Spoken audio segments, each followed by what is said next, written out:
Yay Networks. 13 has been my lucky number for a while. Like, it's always a sign of good things to come for me. This is 13, a Taylor Swift fan podcast, breaking down every song, every Easter egg, every era, and every theory. Hosted by the biggest Swifties, Nick Adams, Anna Casillejos, Amy Nichols, and Lacey G. Welcome to 13, a Taylor Swift fan podcast. My name's Nick Adams. I'm Anna. Amy. And I'm Lacey G. And today we're breaking down London Boy.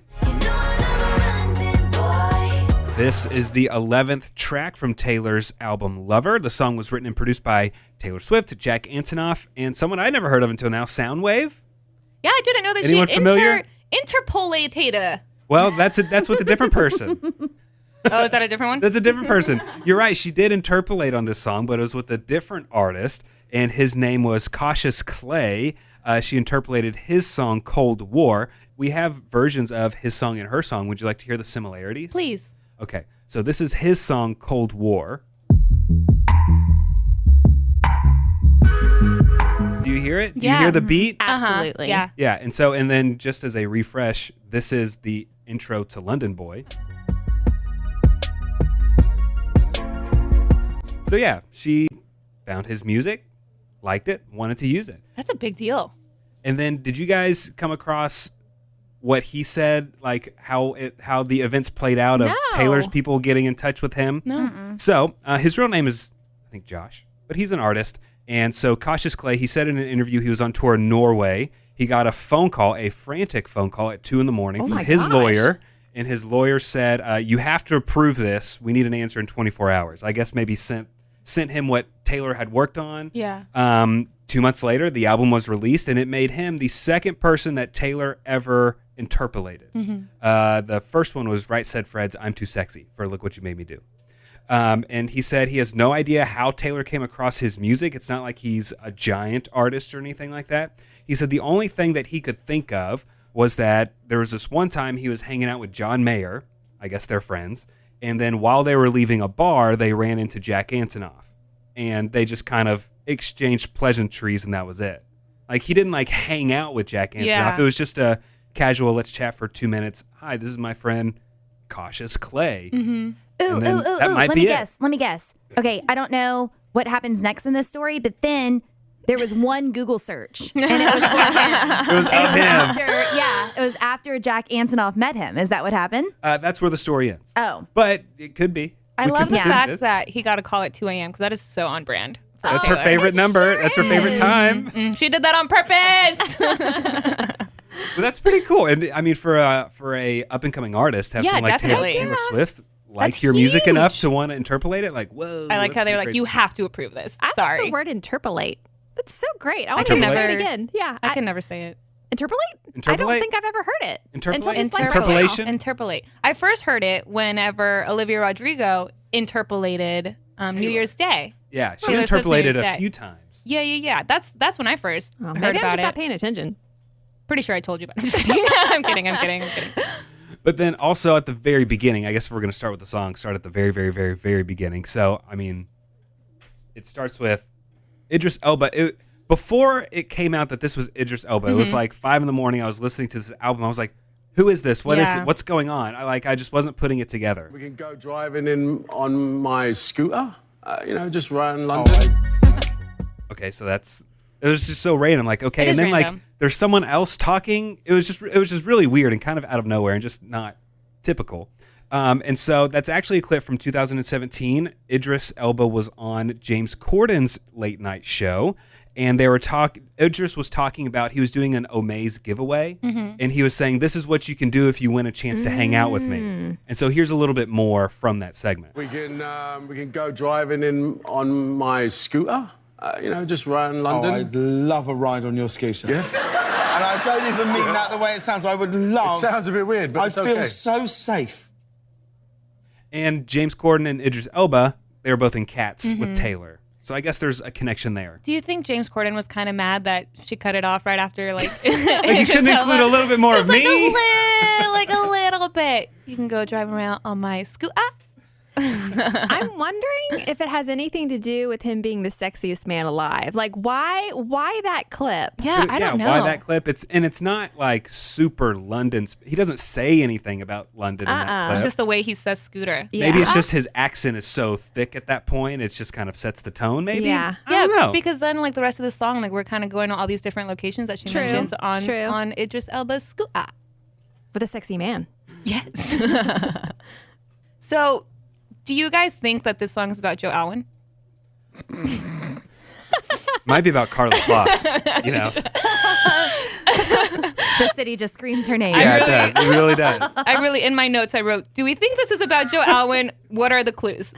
Yeah, there's some things that it's like, is she singing about Harry Styles? Maybe not. There's okay, are we absolutely positive it's Jake Gyllenhaal on All Too Well? I don't know. Maybe there's some clues there, I guess, but like, there's really no hiding what this song is about and who it's about. Very Dear John, if you will, when it comes to obviousness. Yeah. Though, if you Google London Boy, the second thing that comes up is Harry Styles a London boy? Which I think is just a funny question. Because it's not like, is Harry Styles the London boy? It's just, is Harry Styles a London boy?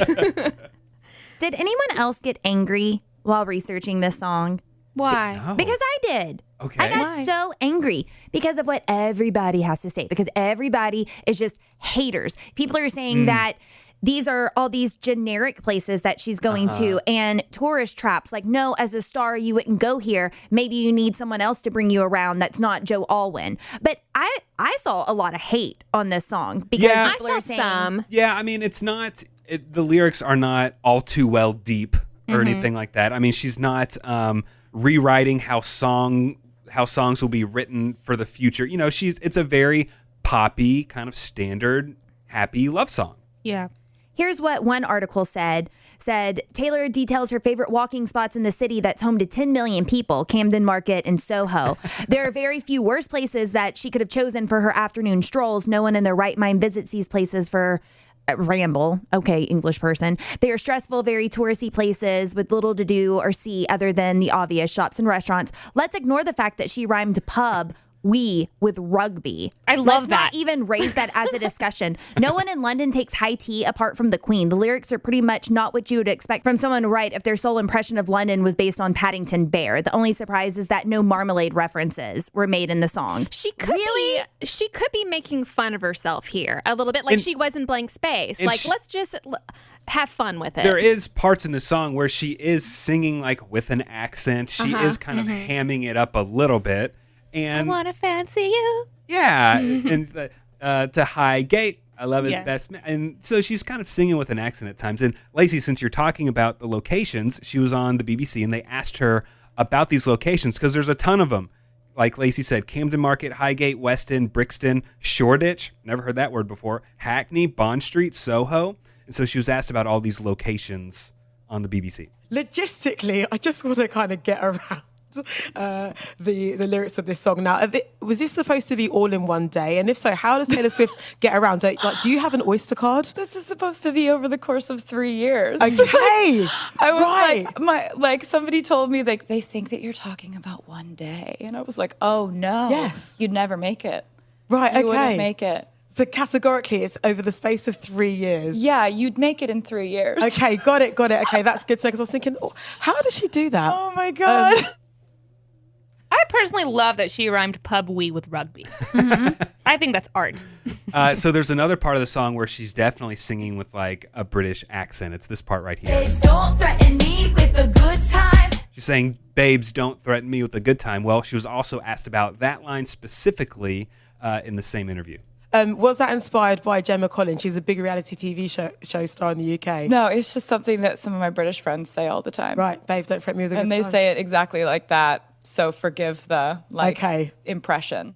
So she said Gemma Collins. Gemma Collins is on a show called TOWIE, which is like an acronym for the only way is Essex. And people kind of compare that. It's like their version of the Jersey Shore. Okay. It's like that vibe. And there's this girl named Gemma. She just says babes all the time. Babes. That's her like saying. So they're like, is that a Gemma Collins thing? Because she was, at the time the song came out, Gemma Collins was really popular. Oh, okay. So I was like, oh, is that a TOWIE thing, a Gemma Collins thing? She's like, no. It makes me think of, did you watch The Circle on Netflix? No. Yeah, and Anna, side note, why did a surprise season come out of nowhere? I know, right? Out of nowhere. was like, You guys there's watch a The third Circle? season? Lacey and Amy, do you watch The Circle? No. Unfortunately, sorry. yes. Oh, And it's- it already made me angry all over a band. Someone started off and said, "Oh, a singer." Now I'm just angry. Now I'm like all those people in London who's like, "I can't believe you're singing about this song." Anyway, yeah, the very first episode, there's an artist on there, and she's asked about her favorite artist, and she names the band that I hate the most in the world, and I just immediately got angry. So I already don't like this show. Then I'm watching that, and she named, but I still watched all of them. There's 3 band? episodes. What band? Linkin Park, get out of here. Linkin Park? Linkin Park makes me so mad.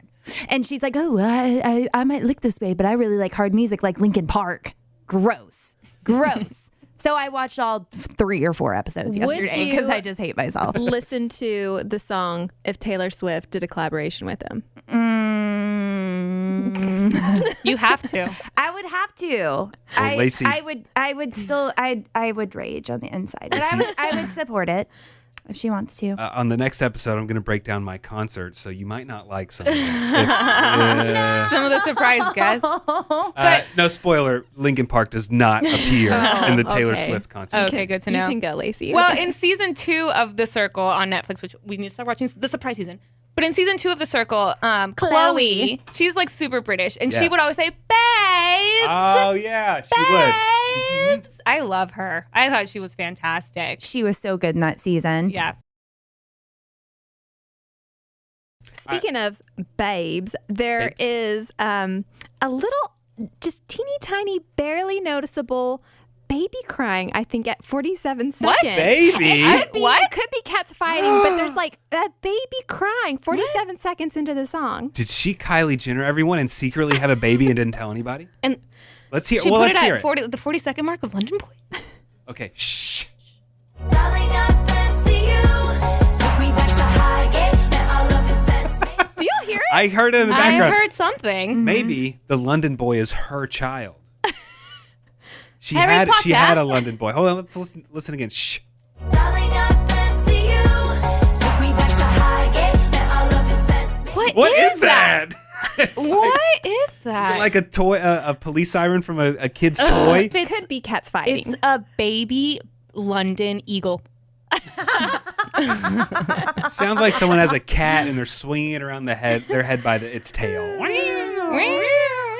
Oh my God. How did you, what? I had some help finding that from a Reddit user. Yeah, that's what I read it. Wow. So some people think that her song London Boy could be a response to a song that Kanye West was featured on with Estelle called American Boy. Oh, that does make sense. American Boy. Something, I like to East LA. See, I really got you to kick it with you. You'll be my American boy, American boy. That was good. Thank you. So now, was that considered interpolating since you like re-sang it? It could be. I interpolated Estelle. Technically. And then Kanye comes on and I'm not going to sing his part. Yeah, we shouldn't. Can I play you a clip of my favorite, so she's only performed this song live just a few times. It's not very many places because Loverfest was canceled. Don't remind me. But there's just this one part in one of her live performances. It was in the BBC's Live Lounge, and I just really like this one part. I just wanted to hear it again. Wanna be with you. London boy. I think we may have mentioned this before. At some point, we'll do a little one-off episodes of Taylor's growls. Yeah. I just love that part. So cool. Man, I want to see her perform live so bad. I don't know about you, but whenever I go on vacation or anywhere, just wake up for the day, getting ready to go to work, one thing that I always have to do, put in my contacts and put on some jewelry because it's so nice that you can just dress up your outfits with some nice jewelry. And that's why I'm obsessed with this jeweler that we just partnered with, Ana Luisa. She was founded to bring clarity to the jewelry industry. They design pieces with a beautiful story from the beginning to the end. I love that Ana Luisa has many different options where you can have your stackable rings, or I have some really cute safety pin earrings that are so cute. It looks like I have a safety pin in my ear. No, I've got fashionable jewelry, and that's thanks to Ana Luisa. And they really do make or break an outfit. And I was scrolling through their website, picking out necklaces and rings. And I love a dainty necklace. It's my favorite thing to add to an outfit. And I love their dainty, chic, everyday necklaces. I have some myself, and I pair them with almost every outfit that I can. I got my wife some earrings from Ana Luisa, and she actually told me that she liked them so much that she's going to start putting in the rotation for like her everyday earring. So we want you to head to shop.analuisa.com/Taylor Swift fan. Go treat yourself or a loved one and use our promo code Taylor Swift fan to get 10% off. We recommend this great brand who is making beautiful, sustainable jewelry, so go check it out. Also, they have really fair pricing with jewelry starting only at $39. So go check out shop.analuisa.com/Taylor Swift fan. That's shop.analuisa.com/Taylor Swift fan. And just for fun, I want to play her interview with the British Vogue fashion editor, Edward Inwell. They talk about their favorite slang. It's so What's cute. some British slang you've learned since living in the UK? Okay, some of my favorites are cup of rosy, chuffed, knackered, gutted, taking the piss, have a kip, Have a kid? Yeah. well fit. I love it when somebody says somebody's a well fit wanker. Yeah, you guys are really fun. So adorable. Do you think that eventually, like, you know, I mean, she's been dating Joe for a few years. You know, they said that she's living in the UK. She obviously spends a lot of time there. Do you think eventually she might, like, accidentally pick up an accent?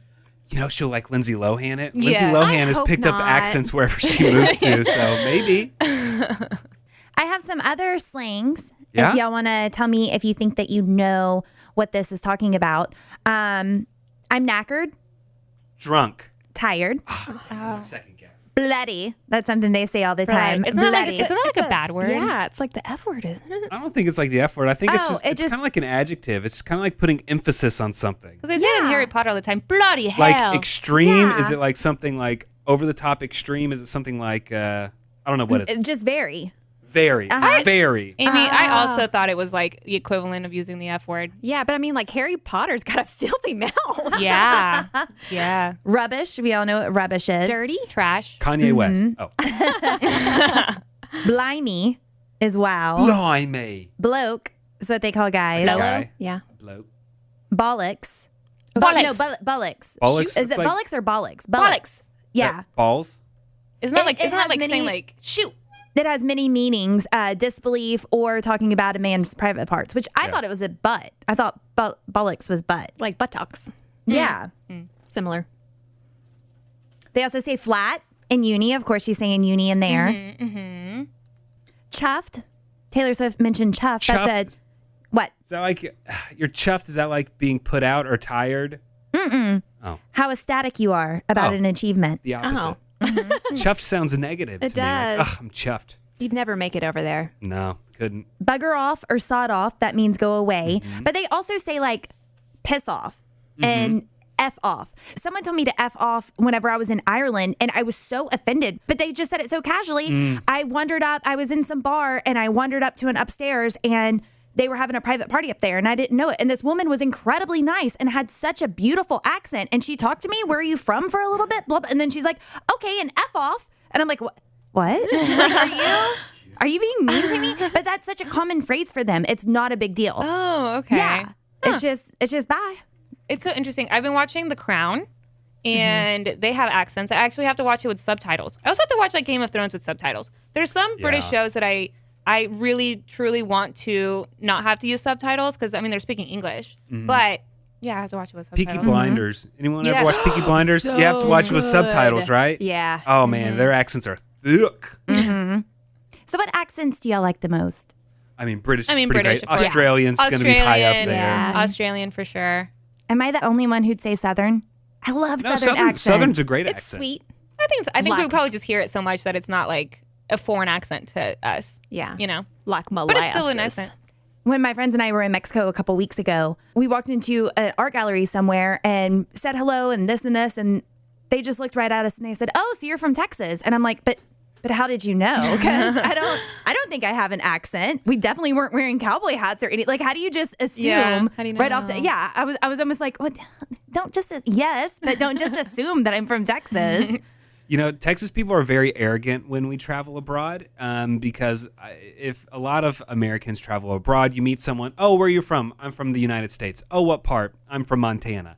No. Hey, where are you from? Texas. Yeah. Where are you from? Dallas. Like Everybody knows you'll just say the Dallas. city. Yeah. You don't have to say the state or anything like that. You just say what city you are. Yeah. That show really put us on the map. Yeah. Yeah. But I would think it would be obvious we're from America. So if you're asking me where I'm from, clearly America, so then I would say Texas. But don't tell me I'm from Texas. And then they ask you, did you ride horses to school? Right. Did you ride Yeah. cowboy boots? Since we've all worked together for 10 years, I have like 3 stories that I tell, and I think y'all have all probably heard me tell this story before, but I'll tell the podcast. So the one craziest story about me traveling abroad was I was eating lunch out in front of the Vatican. So I'm in Italy. And our waiter comes up and he asks in various languages, he says, do you speak these languages? He said like 8 languages that he could speak. And we said, English. And then he was like, oh, what part of Texas are you from? And we were like, we're from Dallas. And he goes, oh, what is your area code? 972-817. He listed telephone area codes How did he to us. know? We were like, what? So this guy, Service. this waiter out in front of the Vatican opened it up to like 8 different languages he could speak and then narrowed us down to our telephone area code. And then he knew the rest of your phone number? No, he didn't. But he had said, oh, his sister had like lived there for a little bit, so he just knew a little bit about the Okay. area. But it was just so Wow. random. That is. It's like a walking Wikipedia page. yeah. No. I have not heard that story, Nick. I haven't either. You've definitely you Don't haven't worry, told us that guys. story. I'll tell you in about 2 months when it comes back up in conversation. Well, since we're talking about London Boy, I want to give a shout out to one of our listeners. We got a DM from Eve Crosby. And she said, hey, I wanted to send a message from a fellow Swiftie to say I'm so obsessed with the podcast. I've binged all the episodes over the last few days. You guys are so fantastic and analytical. As a British Swiftie, hit me up if you want to discuss all the amazing details behind the lakes and the history of the Windermere Peaks. I would love to know I something would about Windermere love, Peaks. which whenever we get there, we'll hit you up, Eve. But when we started talking about London Boy, I immediately thought about her because we do get a few DMs every now and then from our listeners. And something really cool about this podcast is that it has somehow gone international. We have a lot of international listeners, but this is the first DM we've gotten from someone that said they're British. Awesome. That's awesome. Eve, do you know Joe? Did you go to the yogurt shop he worked at? Have you been to Bond Street? There's just one little tidbit that I have left. It was from Taylor's Secret Sessions about this. What she said about London Boy when she was talking about it, about the inspiration for it. She said, with this song, I just wrote about being like, bye guys, I'm going to go here for a long time. And then she talks about Idris Elba's at the beginning. And she says, and then in the bridge, I name checked Stella McCartney. I went over and played her the song. After I played it for her, she was like, oh my gosh, let's do something. And I said, okay. And that's why we have a merch line together. She's got some great designs and she's wonderful. And I'm excited to work with her. So it's just like, that's cool. The merch line came after the song. Interesting. She was just a fan of Stella McCartney as a designer. I guess since like we saw the merch line before we heard the song. Yeah, because it came out before the album came out. Yeah, her merch like line. right before. Yeah. Huh. It's pretty cool. The more you know. All right. Well, that does it for today's episode of 13, a Taylor Swift fan podcast. Be sure you subscribe to us wherever you are listening to this podcast on right now. Give us a good review, give us a 5-star rating, and come back in the next episode because I'm going to plan the perfect Taylor Swift concert according to me. Ooh, I got my VIP ticket. Thanks for listening to 13, a Taylor Swift fan podcast. Subscribe for free and leave a positive review on Apple Podcasts, Spotify, or Google Podcasts.